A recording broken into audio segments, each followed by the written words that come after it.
South Korea. ఇండియాలో చాలా మందికి ఈ దేశం తెలుసు. Korean web series BTS band మన దగ్గర చాలా పాపులర్. అదే సౌత్ కొరియాలో మన ఇండియన్స్ ఇంకా పాపులర్. అక్కడ భారతీయ మూలాలు ఉన్నవారు కొన్ని లక్షల మంది ఉన్నారని మీకు తెలుసా? వాళ్ళందరూ కూడా రామ జన్మభూమి అయిన అయోధ్యని మాతృభూమిగా భావిస్తారని ఎంతమందికి తెలుసు? అయోధ్య నుంచి వెళ్ళిన ఓ యువరాణి వాళ్ళందరికీ రాణిగా ఎలా మారిందే? అసలు అయోధ్యతో సౌత్ కొరియాకు ఉన్న రాయల్ కనెక్షన్ ఏంటి? వన్స్ అపాన్ ఏ టైం అసలేం జరిగింది? మనం ఎప్పుడూ పట్టించుకోని ఓ కథ, మనందరికీ అంతగా తెలియని ఓ పురాణం, భారతీయులంతా తెలుసుకోవాల్సిన ఓ నిజం. సాధారణంగా ఏ దేశానికైనా మరో దేశంతో దౌత్యపరమైన సంబంధాలుంటాయి, వాణిజ్య వ్యాపార ఒప్పందాలుంటాయి. అలా ఇండియా సౌత్ కొరియా మధ్య కూడా మంచి సత్సంబంధాలున్నాయి. కానీ వీటిని మించిన లింక్ మరొకటుంది. అది కరక్ రాజవంశం. అయోధ్య మూలాలున్న కరక్ తెగవారు సౌత్ కొరియాలో 60 లక్షల మందికి పైనే ఉన్నారు. ఇదంతా ఓ 40-50 ఏళ్ల కిందటి వ్యవహారం కాదు. మన అయోధ్యకు దక్షిణ కొరియాకు శతాబ్దాల నాటి లోతైన సంబంధముంది. ఇప్పటికీ కరక్ తెగవారు తమ మూలాల్ని గుర్తుంచుకుని మరీ ప్రతి ఏటా అయోధ్యకు వచ్చి వెళుతుంటారు. దక్షిణ కొరియా నుంచి వచ్చిన 78 మంది ప్రతినిధుల బృందం అయోధ్య రామాలయాన్ని సందర్శించి సరయూ నది దగ్గర హారతి కార్యక్రమంలోనూ పాల్గొంది. తమ రాణి ఉద్యానవనాన్ని సందర్శించి తమ సాంస్కృతిక మూలాలను స్మరించుకున్నారు. 2.5 ఏళ్ల క్రితం అయోధ్యలో నిర్మించిన హేయూరాణి స్మారక చిహ్నానికి నివాళులు సైతం అర్పించారు.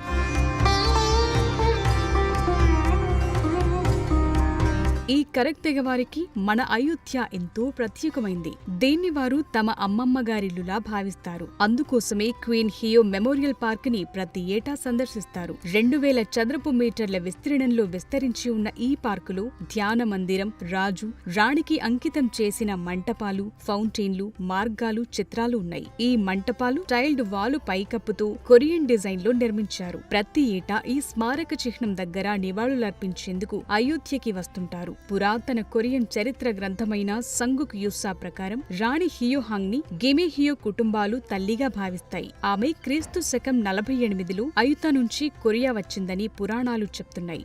రాణి వచ్చిన అయుత అనే ప్రాంతమే మన అయోధ్యగా చెప్తున్నారు. ఆమె ఇప్పటికీ కరక్ వంశానికి చెందిన గిమే హియో కుటుంబాలకు తల్లిగా గౌరవించబడుతోంది.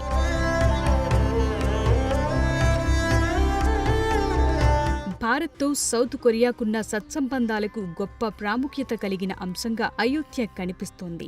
దక్షిణ కొరియా కూడా ఇదే చెప్తూ ఉంటుంది. అయోధ్యకు చెందిన రాణి సురిరత్న, కొరియా రాజు కిమ్సురో మధ్య ఉన్న వైవాహిక సంబంధం ఆధారంగా 2 దేశాల సంబంధాలకు అయోధ్య గొప్ప సంకేతంగా, ఎంతో ప్రాముఖ్యత కలిగిన ప్రదేశంగా ఉంది. 2015లో ప్రధాని మోదీ, దక్షిణ కొరియా మాజీ అధ్యక్షుడు మూన్ జే ఇన్ క్వీన్ హియో స్మారక చిహ్నాన్ని విస్తరించేందుకు ఒప్పందంపై సంతకం చేశారు. 2018లో సౌత్ కొరియా ప్రథమ మహిళ కిమ్ జంగ్ సూక్ సుందరీకరణ పనుల ప్రారంభోత్సవానికి హాజరయ్యారు. 2019లో భారత ప్రభుత్వం రాణి సహ్యూహాంగ్ స్మారకంగా ₹25, ₹5 తపాలా స్టాంపుని కూడా విడుదల చేసింది. మొట్టమొదటిసారిగా వాజ్పేయి ప్రభుత్వంలో రామజన్మభూమి అయోధ్య నుంచి వెళ్లిన ఓ యువరాణి దక్షిణ కొరియాకు రాణి అయిందనే విషయాన్ని గుర్తించారు. ఆ సమయంలోనే యూపీ ప్రభుత్వం, కొరియాలోని గిమ్హే నగరపాలక సంస్థ కలిసి 2001లో సరయూ నది ఒడ్డున ఓ స్మారక చిహ్నాన్ని నిర్మించాయి. అప్పట్నుంచి ప్రతి ఏటా కొందరు కరక్ ప్రతినిధులు అయోధ్యకు వచ్చి ఇక్కడ నివాళులర్పించడం సంప్రదాయంగా మారింది. వాస్తవానికి క్వీన్ హియోహాంగ్ గురించి మనకు పెద్దగా తెలియదు, కానీ సౌత్ కొరియా వర్గాలకు ఆమె బాగా తెలుసు. ఈ కరక్ రాజవంశం కూడా బుసాన్ సమీపంలో ఉన్న కిమ్హే పట్టణంలో ఉంది. దీనికి ఇప్పుడు బుసాన్ అని పేరు మార్చారు. ఇది సౌత్ కొరియా రాజధాని సియోల్ తర్వాత అత్యధిక జనాభా కలిగిన నగరంగా ఉంది.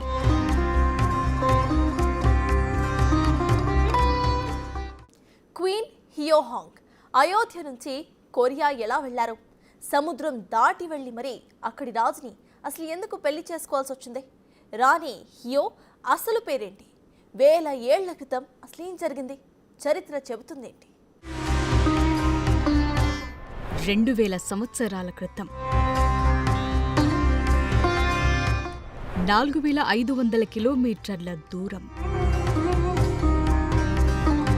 క్రీస్తు శకం 48 ఈ భారత నేలకు ఎంతో దూరాన ఉన్న ఓ దేశాన కలలాంటి ఓ నిజమైన సంఘటన జరిగింది. అది క్వి ఇహ్యూహాంగ్ పెళ్లి. కొరియన్ పురాణాల ప్రకారం 2000 ఏళ్ల క్రితం అయోధ్యకు చెందిన ఓ యువరాణి ఓ రాజు కోసం 4500 కిలోమీటర్లు పడవలో ప్రయాణించి సముద్రం దాటింది. సౌత్ కొరియాలో గయా రాజ్యాన్ని స్థాపించిన రాజు కిమ్ సురోను వివాహం చేసుకుంది. అలా అయోధ్య యువరాణి సురిరత్న రాణి హియోహాంగ్ ఓకేగా మారింది. ఆ సమయంలో రాణి సురిరత్నతో పాటు అయోధ్య నుంచి కొందరు కొరియా వెళ్లారు. అలా వారి సంతతి పెరిగి పెద్దదయింది. ఇప్పటికీ కొరియాలో రాణి సురిరత్న వారసులున్నారు. తమ మూలస్థానం అయోధ్య అని చెప్పే 60 లక్షల మంది కరక్ తెగవారు సౌత్ కొరియాలో నివసిస్తున్నారు. ఇప్పటికీ ఆమెకు నివాళులర్పించేందుకు కొందరు కొరియా నుంచి ఇక్కడకు వచ్చి వెళుతుంటారు.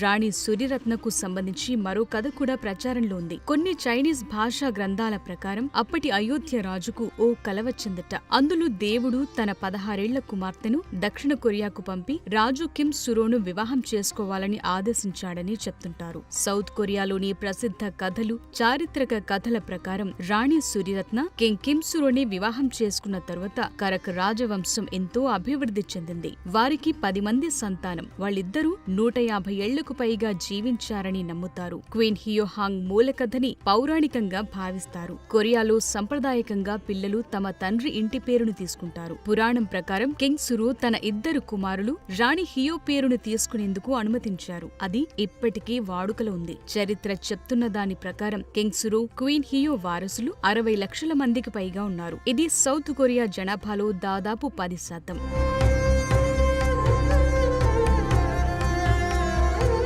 రాణి సురిరత్న అయోధ్య నుంచి కొరియాకు సముద్ర మార్గంలో వెళ్ళింది. ఆ సమయంలో తన పడవను స్థిరంగా ఉంచేందుకు ఉపయోగించిన రాళ్లను కూడా కరక్ రాజవంశానికి చెందిన వాళ్లు భద్రపరిచారు. సౌత్ కొరియా మాజీ అధ్యక్షుడు కిమ్ డే జంగ్, మాజీ ప్రధాని కిమ్ జోంగ్ పిల్ కూడా తమ పూర్వీకులు కరక్ వంశానికి చెందినవారుగా చెప్పుకుంటారు. భారత్, దక్షిణ కొరియా మధ్య దౌత్య, ఆర్థిక సంబంధాలు అభివృద్ధి చెందిన తరువాత ఇండియాలో ఈ ఉమ్మడి చరిత్ర గుర్తింపు పొందింది. చరిత్ర అయినా పురాణమైనా దాని ఆధారంగా ప్రజల మధ్య ఆధ్యాత్మిక అంతరం తగ్గుతుంది. ఓ సాధారణ సాంస్కృతిక పునాది ఏర్పడుతుంది. కొరియా, భారత్ మధ్య ఈ విధమైన ఓ పురాతన బంధం ఉండటం కూడా ఇప్పుడు ఆసక్తికరంగా ఉంది. 2 దేశాల మధ్య మెరుగైన సంబంధాలను నిర్మించుకునేందుకు రాణి సురిరత్న కథ కూడా కీలకంగా మారుతుంది. లక్షలాది మంది కొరియన్లు ఇప్పటికీ కిమ్ సురో, క్వీన్ హియో స్థాపించిన రాజవంశాన్ని అనుసరిస్తున్నారు. వారు అయోధ్యను తమ రాణి మాతృభూమిగా భావిస్తారు. అందుకోసమే ఏటా వందలాది మంది కొరియన్ టూరిస్టులు అయోధ్యకు వచ్చి క్వీన్ హియో మెమోరియల్ ని సందర్శిస్తారు.